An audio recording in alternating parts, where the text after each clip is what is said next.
Olá, muito boa noite, seja bem-vindo. 8 de março, Dia Internacional da Mulher. A ideia de criar um dia só para elas surgiu no final do século XIX e início do século XX nos Estados Unidos e Europa. Nessa época, as mulheres lutavam por melhores condições de vida, de trabalho e o direito ao voto.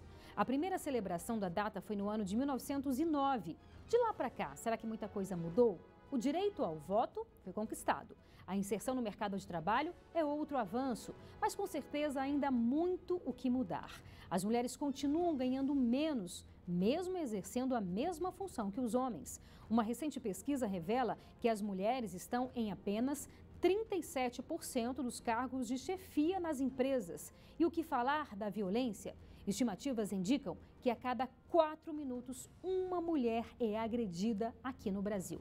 Muitas são assassinadas pelo simples fato de serem mulheres. É o chamado feminicídio. Os agressores, na maioria, são companheiros ou ex-companheiros. Aonde avançamos? Aonde paramos? Quais os passos necessários para que as mulheres consigam ter uma vida mais plena, com mais respeito? Para fazer essa análise, nós convidamos a diretora do Cefêmea, Centro Feminista de Estudos de Assessoria, Guacira César de Oliveira. Muitíssimo obrigada pela sua participação no nosso programa, Guacira. Eu é que agradeço o convite e a oportunidade de estar aqui com vocês. Vamos falar então sobre as mulheres, um assunto complexo, né? Tem vários aspectos a serem analisados. Vou te perguntar o seguinte... de lá para cá, desde a comemoração, da celebração do primeiro dia das mulheres, a gente avançou, a sociedade avançou muito? Muito, muito e com muita luta. É a luta das mulheres, a organização das mulheres, a força que cada mulher e das mulheres organizadas na luta por seus direitos produziu na sociedade uma grande transformação. É claro que essas transformações não são gratuitas, não são fáceis, elas exigem, demandam um empenho cotidiano das mulheres, uma luta constante, né? Então, de pessoas que existiam apenas em função dos homens, seus maridos, e para criar seus filhos, isso no início do século passado, né? Nós chegamos a esse século com as mulheres como sujeitas de direitos, nós temos direitos. Ainda que os nossos direitos custem a serem respeitados, tanto pelo Estado como por uma parcela importante da sociedade, é muito diferente nós nos entendermos como cidadãs, exigirmos os nossos direitos, buscarmos esses direitos na própria sociedade, nos lugares onde nós estamos, na nossa própria família, né? Então, a vida das mulheres, graças à nossa determinação e às nossas lutas, mudou desde a nossa intimidade, das nossas relações afetivas, dos nossos relacionamentos sexuais, até os lugares que a gente ocupa dentro do sistema de poder, né, dos vários sistemas de poder que nós temos, o sistema político, né, e os lugares das organizações da sociedade civil, dentro das igrejas, nos diferentes espaços, na comunicação, não é? Você está aqui ocupando um lugar importante, tem a ver com essa luta das mulheres. Isso não era possível. Muito bem, boa análise. Agora, o que ainda precisa avançar? Falta muito, né? Falta muito, como você disse na abertura do programa, a questão da violência contra as mulheres é um problema, vamos dizer, escandaloso, é um problema urgente, é uma questão de prioridade, porque é a vida das mulheres que está em jogo.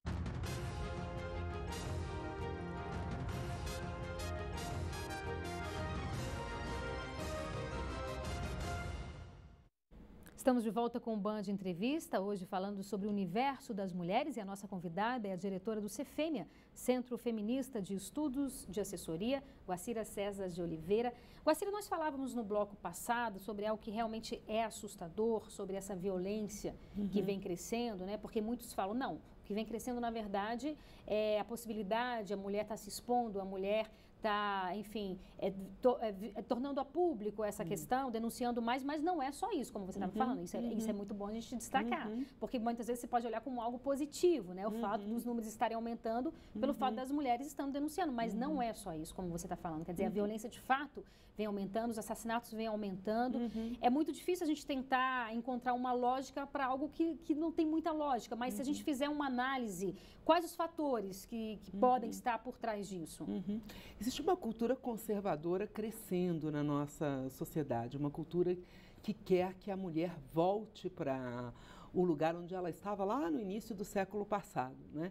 Em que a mulher deve ser a dona de casa, a rainha do lar, e não deve sair desse espaço, né? Deve ser mãe e não deve estar no mercado de trabalho, deve ser totalmente dedicada aos objetivos, aos interesses do seu marido, da sua filha, dos seus filhos e abandonar os seus próprios desejos, os seus próprios sonhos, os seus próprios desafios. Nós estamos falando de desigualdade, de que quer se negar à mulher a possibilidade de estar em todas as partes. Assim como os homens podem estar em todas as partes, as mulheres também têm o direito de estar em todo lugar, de serem reconhecidas. E essa cultura conservadora que vem crescendo, ela é uma cultura violenta. Ela confere ao homem um status de vantagem, um valor em reprimir as mulheres quando elas querem ir atrás dos seus sonhos, dos seus desafios, lutar pela sua liberdade, buscar os seus direitos. Isso gera violência, né? A grande parte dos assassinatos de mulheres acontecem por seus parceiros, por seus namorados, por seus ex-maridos, por pessoas das suas relações.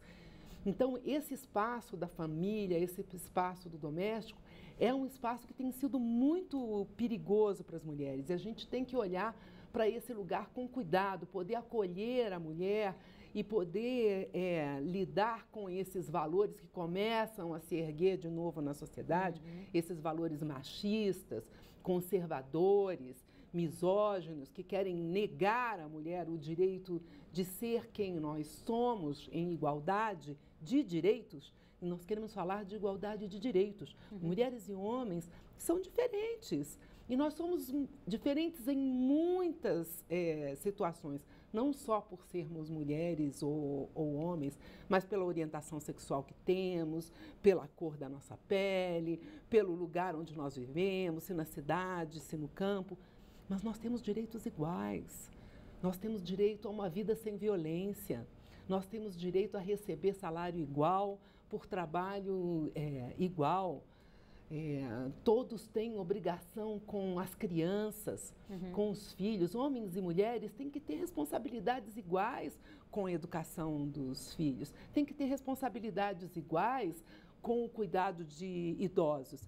Isso gera uma jornada de trabalho super onerosa para as mulheres. E esses ônus, muitas vezes, eles são impostos à base da violência, né? E a violência dentro de casa, ela vai crescendo dentro de 4 paredes.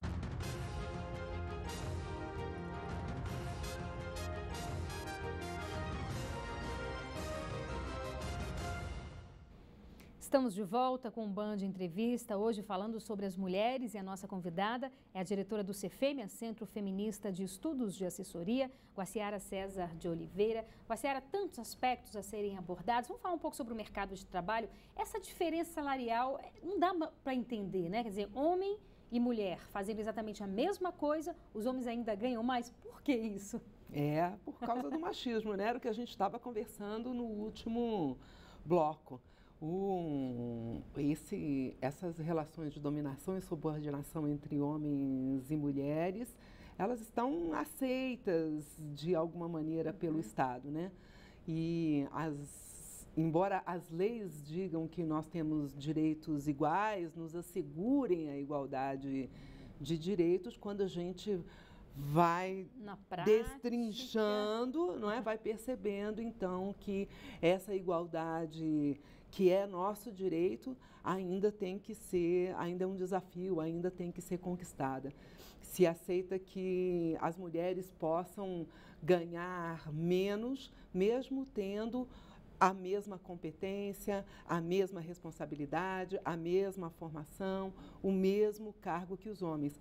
E, Renata, a desigualdade entre as próprias mulheres também é algo que chama muita atenção, porque se você olhar o salário das mulheres brancas e das mulheres negras, aí também há uma diferença muito grande. Se a gente olhar o salário de um homem branco, né, a remuneração, o rendimento de um homem branco, a média, e o rendimento médio de uma mulher negra, a gente vai ver que até hoje é quase 1/4 o rendimento de uma mulher negra em relação ao rendimento de um homem branco.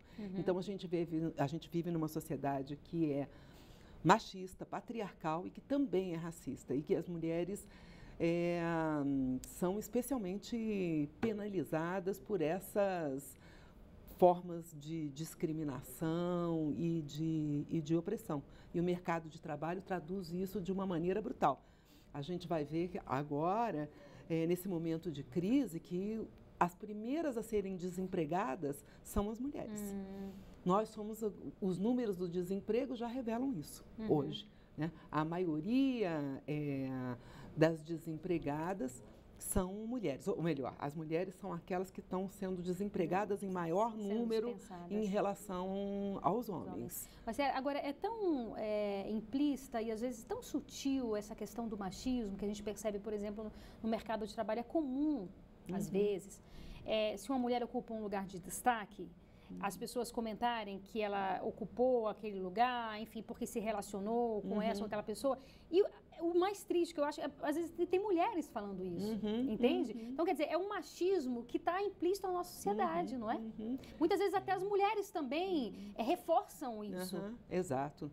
E é importante as mulheres é importante todos estarem atentos para isso. Mas as mulheres em especial, né? Está atenta àquele que é um discurso que promove a desigualdade, que promove a violência contra as mulheres. Esse é o discurso.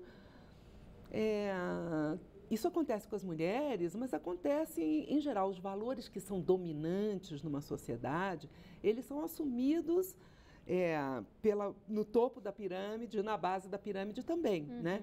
Então, a gente tem um Congresso Nacional, por exemplo, que está longe de ser uma representação da sociedade, né? Os trabalhadores, as trabalhadoras não votam em trabalhadores, em trabalhadoras, assumem, de certa maneira, um outro padrão de representação. O número de mulheres, de pessoas negras representadas no parlamento brasileiro é mais vergonhoso ainda, porque é super pequeno, do que o número de